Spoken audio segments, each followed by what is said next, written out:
Welcome back, friends. It's Anders. Today I'm gonna show you how I make the Momisette. This is an absinthe cocktail, so that is exciting. We've never done an absinthe drink on this channel. If you are an absinthe fan, you're gonna love this one. If you've never had it before, this is a good introduction to absinthe. Kind of tastes like licorice, but then we had orgeat, which is an almond syrup, so it has this nice licorice almond flavor combo that just goes really well together. Big flavor, but it's really light and super easy to make, so I'll show you how to do it. If you're new to the channel, hit that subscribe button for more sips, tips, and recipes, and let's go make the Momisette.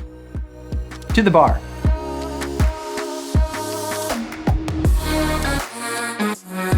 Bad news, I didn't learn anything about the origins of this cocktail. I really tried, I looked.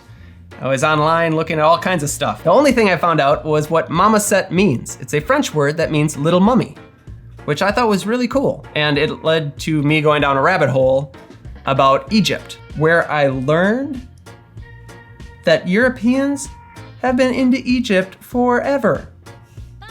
For real. Giving rise to this term called, I can never remember, Egyptomania? Egyptomania? We'll put it down below, whatever it is. It's this fascination with all things Egypt, ancient Egypt specifically. And it goes all the way back to the Renaissance. In fact, during the Renaissance, there was a pigment called mummy brown. That was this beautiful brown that all the painters coveted. And it was made from ground up mummies. Kind of creepy. Then they had unwrapping parties, and that really blew my mind. This happened at people's homes. They would order a mummy, invite friends over, and unwrap it. Bizarre. Goes to show that humans, though, are kind of stupid. It wasn't until the late 1800s that the people unwrapping the mummies were scientists in a more controlled environment. But I'm guessing the late 1800s is about the time this cocktail came to be, around the turn of the 20th century, because absinthe was also huge. Now, absinthe, you might think, is that thing that makes you go crazy. You hallucinate, you go crazy, maybe you die. That's because absinthe has a thing called wormwood extract. Actually, more specifically, a chemical called thujone, which in extremely high doses, pretty dangerous.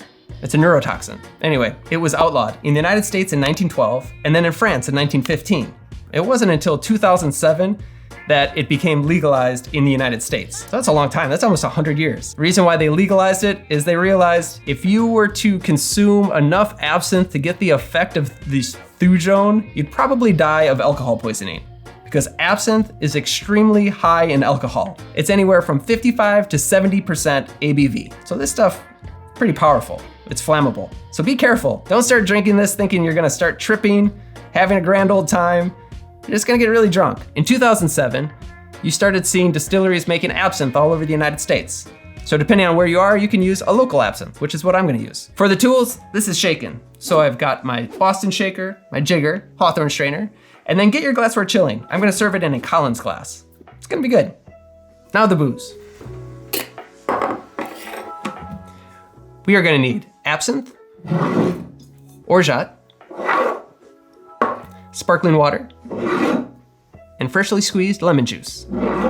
The absinthe I'm using is North Shore Sirène, and the sparkling water is Topo Chico. As for the absinthe, this is local for me, but you should use whatever absinthe you want. Absinthe can vary quite a bit. They all are strong in herbs and botanicals, and they tend to have that licoricey flavor. Sparkling water, Topo Chico has really aggressive bubbles, so I like using that one. If you wanted to really kind of kick it up, you could use sparkling wine. That'd be really good too. As for the orgeat, this is homemade.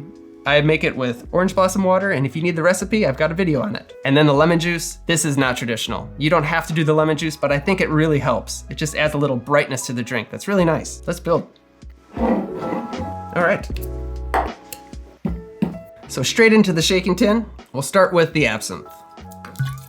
1.5 ounces of absinthe,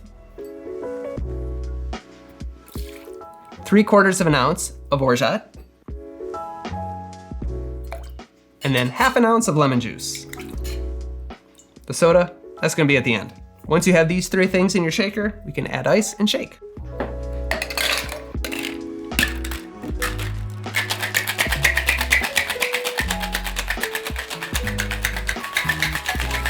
That's good.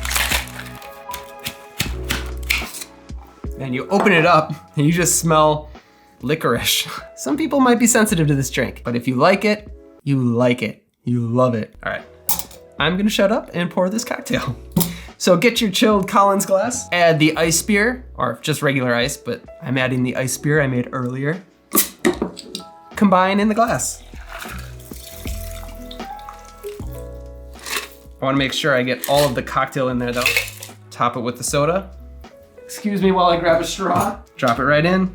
I'm gonna give it a little bit more soda. Give it a little stir. Make a mess. The Momisette. All right, moment of truth. The little mummy. Oh, that's good. This tastes like mummy. That is really refreshing. Yeah, you definitely, absinthe is on the forefront. You get it right up front. That's what you're left with on the end. But in the middle, you get this almondy sweetness. And I think the lemon juice is actually quite important, especially in my cocktail. I put in more orgeat than traditional recipes. Oz, would you like a sip? Yes, please. Mmm, very candy-y, really refreshing. Absinthe is strong. Do you see that? Thank you for watching. Like and subscribe. Next week, let's do this again. Cheers.